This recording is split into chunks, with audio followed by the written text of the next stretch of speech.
कहीं कहीं श्रीमद् भागवत महापुराण में 3 पंक्ति का श्लोक आता है, या ये कहे 6 चरण का श्लोक। उस छंद को गाथा छंद के नाम से जाना जाता है।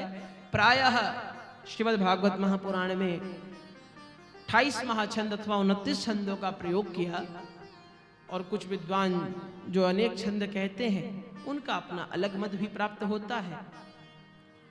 तो बृहति छंद प्रधानतया श्रीमद् भागवत महापुराण का छंद है।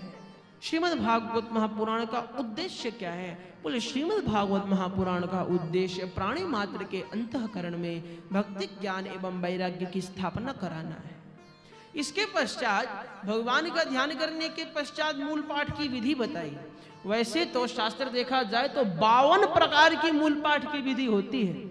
श्रीमद् भागवत महापुराण का मूल पाठ 52 प्रकार से किया जा सकता है, जिसमें से प्रधान है मनुकर्दम संवाद पर्यंतम प्रथमे हनि आदि, जहां जहां विराम दिया गया है। तो मूल पाठ करने वाले हमारे विद्वान आचार्यगण जानते हैं किस प्रकार मूल पाठ किया जाता है। परंतु पूज्य गुरुदेव का कथन है क्या? बोले पाठ नेम से और कथा प्रेम से।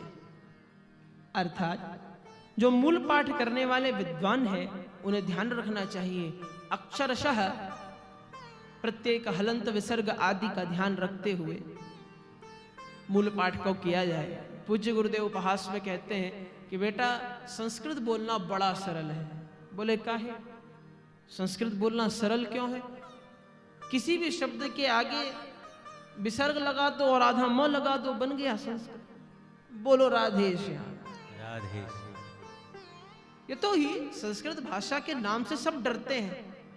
सुनना हर कोई चाहता है, सुनवाते हर कोई है, पर बोलना कोई नहीं चाहता। यही तो विडंबना है।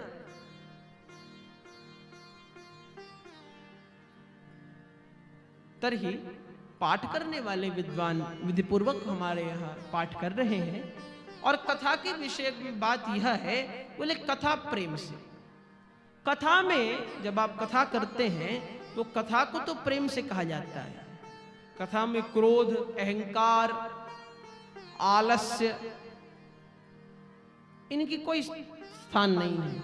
कथा तो प्रेम से की जाती है, जहां भाव हो, अच्छा प्रसंग हो, श्रोतृगणों का भाव हो, वहां विस्तार भी किया जाता है। और जहां लगे महाराज घड़ी की सुइयां आगे भाग रही हैं तो वहां शताब्दी का सफर भी किया जाता है।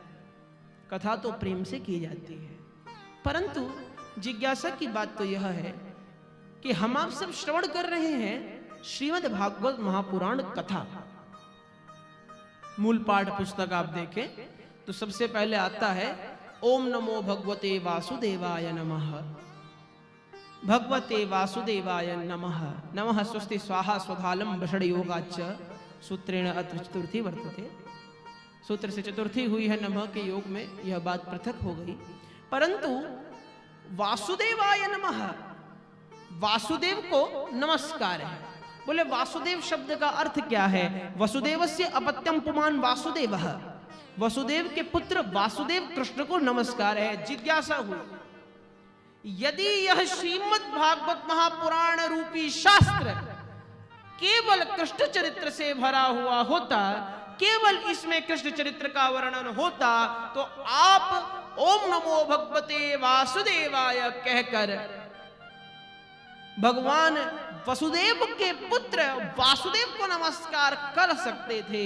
लेकिन अस्मिन् श्रीमद् भागवत महापुराणे नापि केवल कृष्ण चरित्रम अपितु भगवतः रामस्य चरित्रम अपि वर्तते।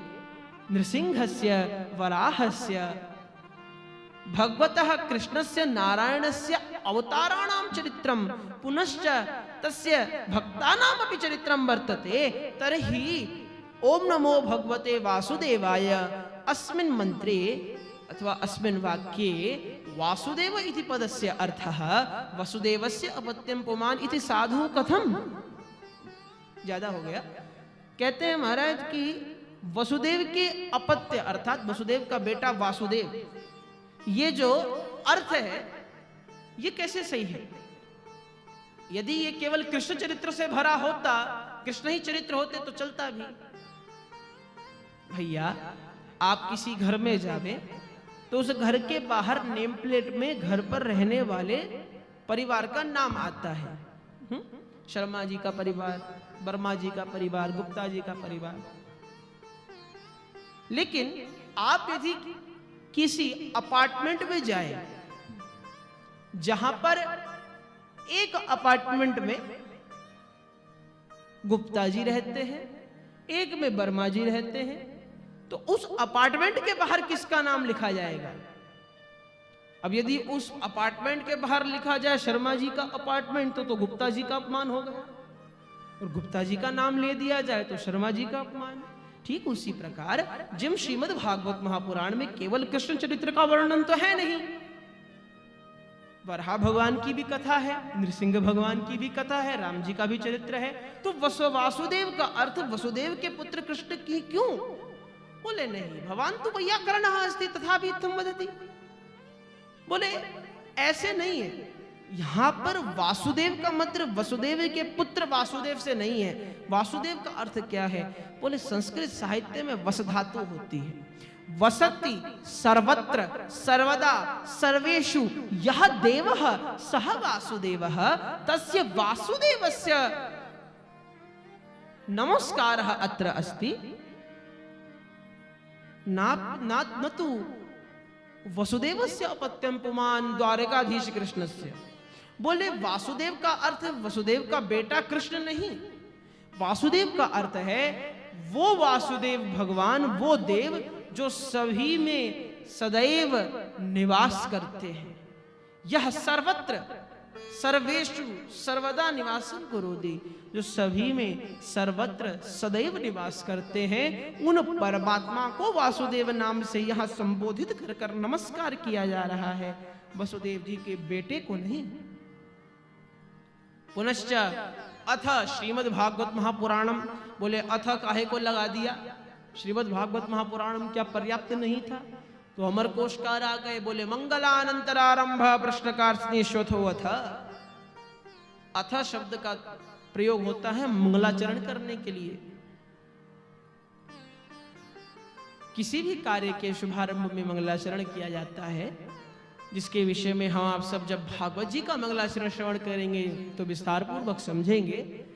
ध्यान देने की बात यह है कि यहाँ मंगलाचरण किया गया है, और मंगलाचरण करने के माध्यम से अथ शब्द का प्रयोग किया ताकि मंगलाचरण भी हो जाए और कल्याणकारक भी हो।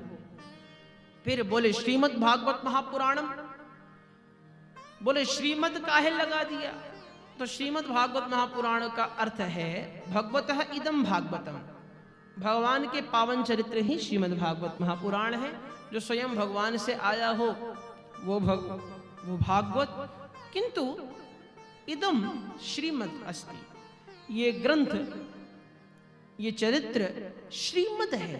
श्री देवी राधा, तस्याः राधायाः आभासेन पुनश्च सानिध्येन वा यत् परिपूर्णम तादृशम भागवतम श्रीमद् भागवतम। अर्थात जो भागवत भगवान से हम आप सभी को प्राप्त हुई, तो भगवान से तो समस्त संसार की प्रत्येक वस्तु प्राप्त होती है, फिर इन ग्रंथ में ऐसी क्या विशेषता? बोले ये ग्रंथ श्रीमद् है। इस ग्रंथ को श्रवण करने वाले, पुनश्च अध्ययन करने वाले, और ये ग्रंथ स्वयं देवी राधा रानी के सानिध्य से, देवी राधा रानी के आभास से लबालब परिपूर्ण है, इसलिए यह श्रीमद् भागवत महापुराण है। एक ग्रंथ है महाराज महापुराण। अब महापुराण काहे कह दिया, पुराण ही क्यों नहीं कहा? बोले महापुराण कहने का क्या औचित्य है? तो महापुराण के लक्षण बताए गए हैं द्वितीय स्कंध में। इसकी चर्चा हम आप सब द्वितीय स्कंध में करेंगे। पुनश्च जिज्ञासा की बात हुई, कोई श्रोतागण, अब हम आप सब वार्ता कर रहे हैं ना, बस इस वार्ता की एक विशेषता है, जैसे साहित्य में दो प्रकार के शब्द होते हैं या दो प्रकार के वाक्य का प्रयोग किया जाता है। अंग्रेजी में बोले तो एक होता है मोनोलॉग और एक होता है डायलॉग।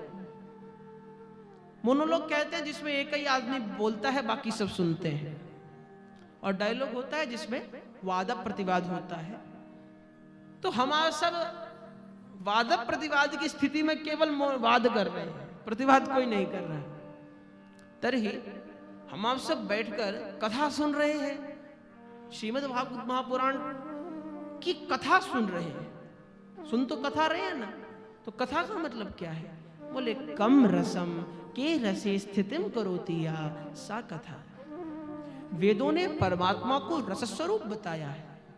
रसो वही सह, परमात्मा रस स्वरूप है। और कथा वो जो हमें इस संसार के माया जाल से, इस संसार के प्रपंच से ऊपर उठाकर उसे रस स्वरूप परमात्मा के सम्मुख स्थित करते, उन परमात्मा के नेत्रों में, उन परमात्मा के हृदय में हमारा भी स्थान सुनिश्चित करें। पिता के पुत्र कितने भी हो, प्रिय पुत्र एक ही होता है। ठीक वैसे ही जो भगवत चर्चामृत के रसिक होते हैं वो भगवान के अतीव प्रिय होते हैं। तो अपने परमपिता परमात्मा के प्रिय पुत्र बनने के लिए हम आप सब श्रीमद् भागवत महापुराण को श्रवण कर रहे हैं। महात्म्य में सबसे पहले भगवान का ध्यान किया, इष्ट देव का ध्यान किया और फिर प्रधानाचार्य का ध्यान किया। बोले इष्ट देव सच्चिदानंद रूपाय विश्वोत्पत्त्यादि हेतवे तापत्रय विनाशाय श्री कृष्णाय वयम नुमः। श्री कृष्णाय वयम नुमः, भगवान कृष्ण को हम नमस्कार करते हैं। अब भैया भगवान कृष्ण कैसे हैं?